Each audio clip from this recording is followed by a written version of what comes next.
Good evening. It's Chris from South Florida Hockey Watch coming at you live to report on the Game 2 Round 1 standings and final scores for the Carolina Hurricanes and the Florida Everblades.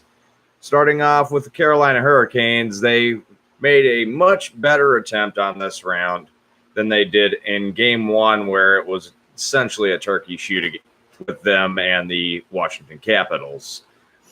The scoring started off like last game with Washington breaking the ice at 3:37 of the first period by Nicholas Backstrom, and then followed up by TJ Oshie at 9:26 of the first period. However, unlike the first game, the Carolina Hurricanes managed to get themselves on the board by a goal by Lucas Wallmark at 15:54 of the first period. Second period, the Capitals were held at bay despite some incredible pushes. And Sebastian Aho, oh my God, I wish I had a way to show this on live that didn't look like crap, has this literally impossible shot and somehow bounces the puck off of Holtby's right leg from behind the net and into the goal to tie the game in the second period. I mean, which brought brand new life to the entirety of the Carolina game that looked otherwise disastrous going into the second period. Going into the third from there, however, it was hit or miss on both sides. It was pretty hit or miss starting off. However, the Washington Capitals managed to find a way with Wilson getting themselves up by one at 8 minutes 55 seconds of the third period. In true Carolina Hurricanes clutch fashion, the Carolina Hurricanes come out on a man advantage on a power play, and Jordan Stahl hammers one home to tie the score at 3 each. But that's not even the craziest part of this playoff game. The craziest part of this game was the save by Peter Mrazek with a second and a half left in the third period. Oh my Lord, this was just insane. They shoot, they get the rebound, and it looks like Washington's going to get this rebounded. Mrazek, in true clutch fashion, just says, no, this ain't happening. Bounces the puck back out. Horn sounds. It's 3-3 in Washington, game 2, and they go to overtime. Now, overtime, it didn't last very long.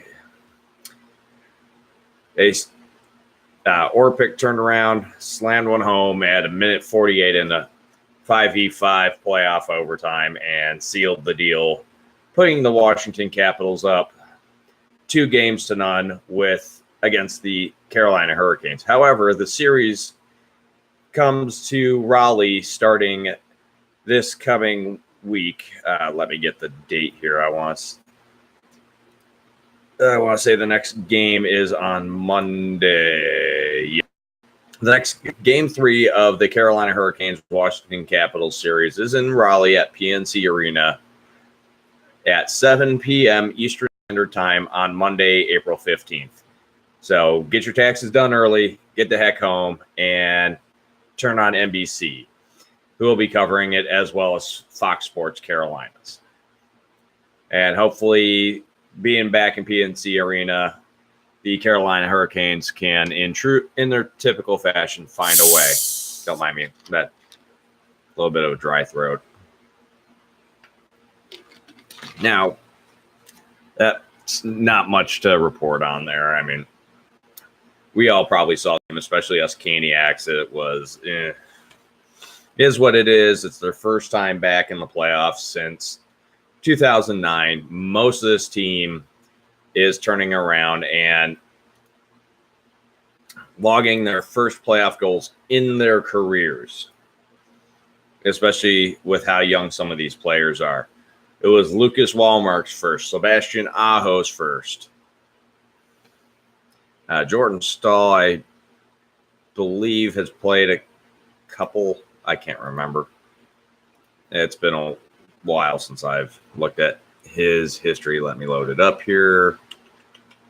Might even be Jordan Stahl's first career playoffs. No, he's had 75 career playoff games compared to these others.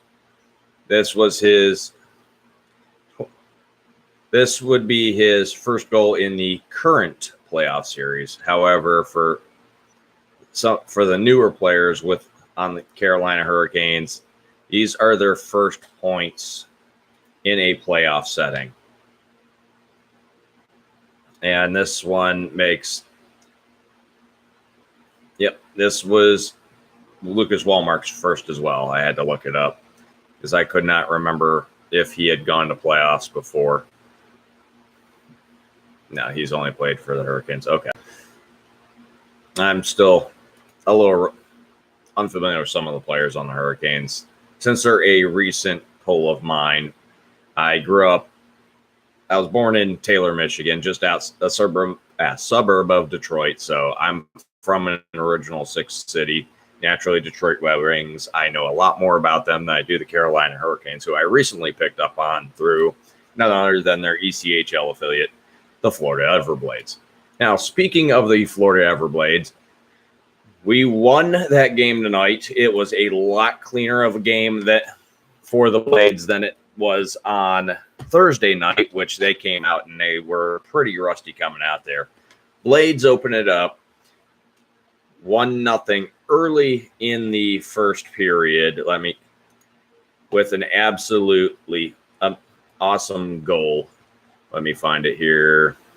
Opened up by none other than the captain, John McCarron, with assists by Blake Winicki and the hometown hero, Logan Rowe, who is from Fort Myers, Florida.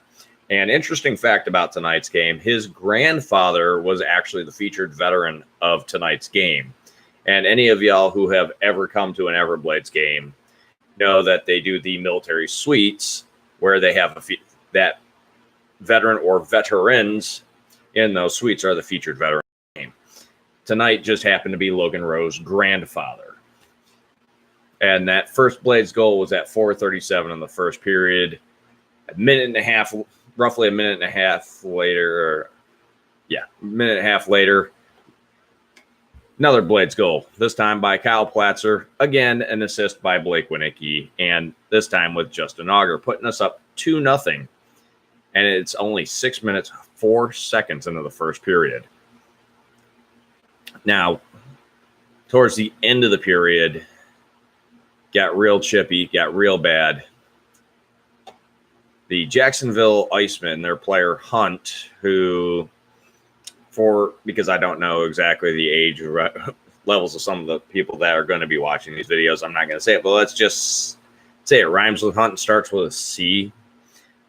I'm expecting he got a match penalty for boarding Joe Cox. I mean, it was a bad hit. I was in section 110, row 1, so we got front row seats to this thing. It was a really bad hit.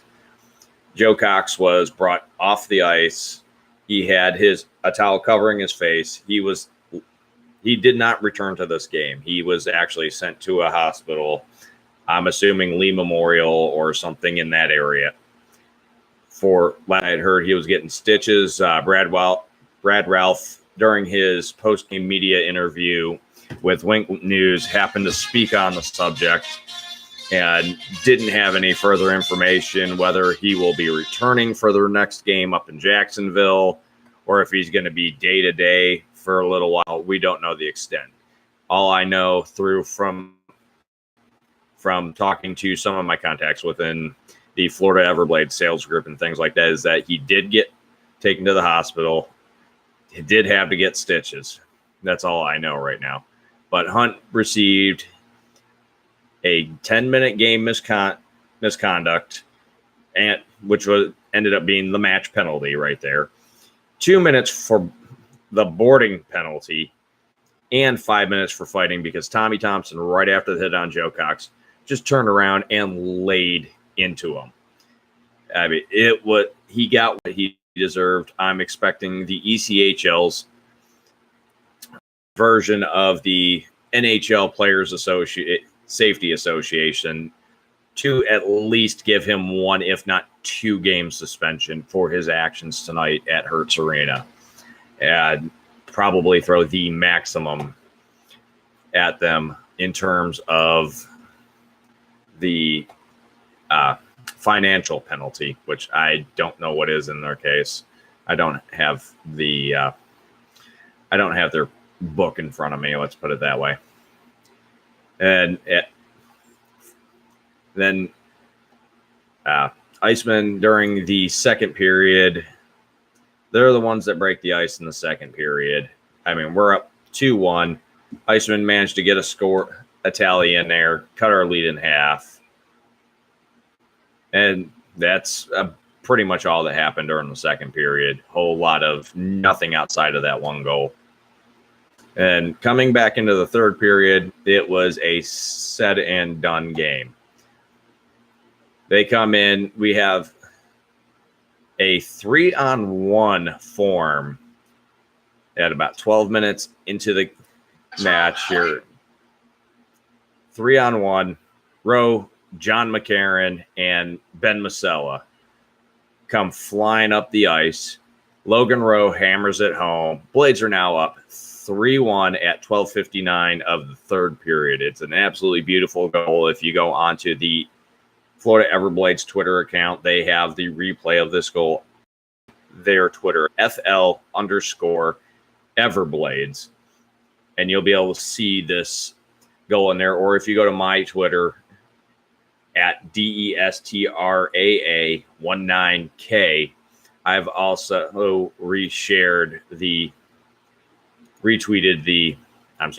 I'm used to doing a lot on Facebook, so I've retweeted this video, and it is an absolutely beautiful move.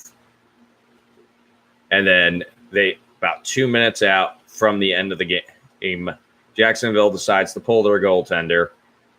The Blades icing the puck about 7 times in the span of 30 seconds when the 1 minute horn sounds, trying to land this empty net goal.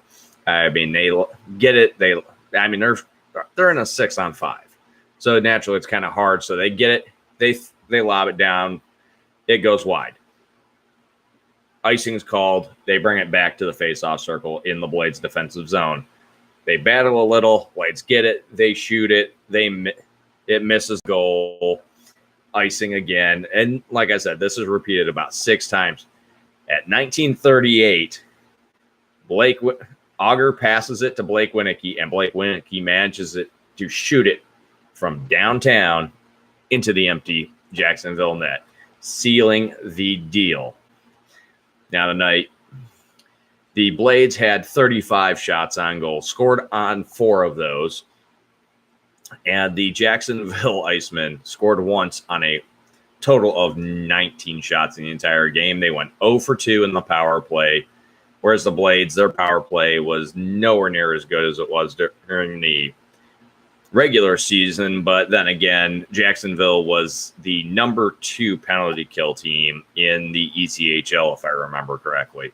So going 1 for 5 against Jacksonville is not bad.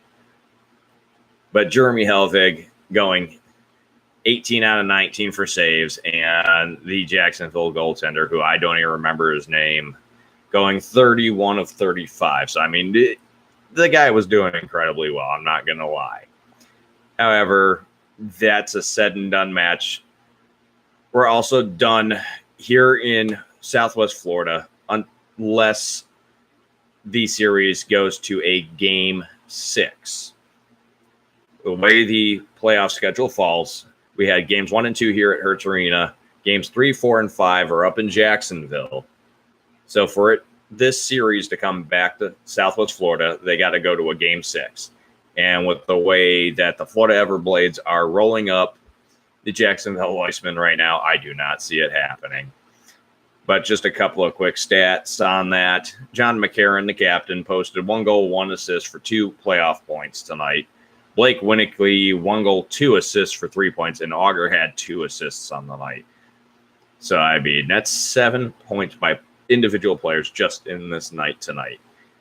Big win here in Southwest Florida. And a big push showing what we can do going through the Kelly Cup playoffs. Granted, it's only round 1. We got a long way to go. And the Cincinnati Cyclones on the other side of the conference, them being in the Western Conference, us in the East, it's going to be a very interesting matchup to see how this ends up falling. I end up expecting that the finals are going to end up being between Cincinnati and the Everblades. And if the Everblades keep up the way they're playing right now, I would safely say the Everblades will pull this off in game 5, maybe game 6 of the Kelly Cup finals. But this is also playoff hockey. Anything can happen.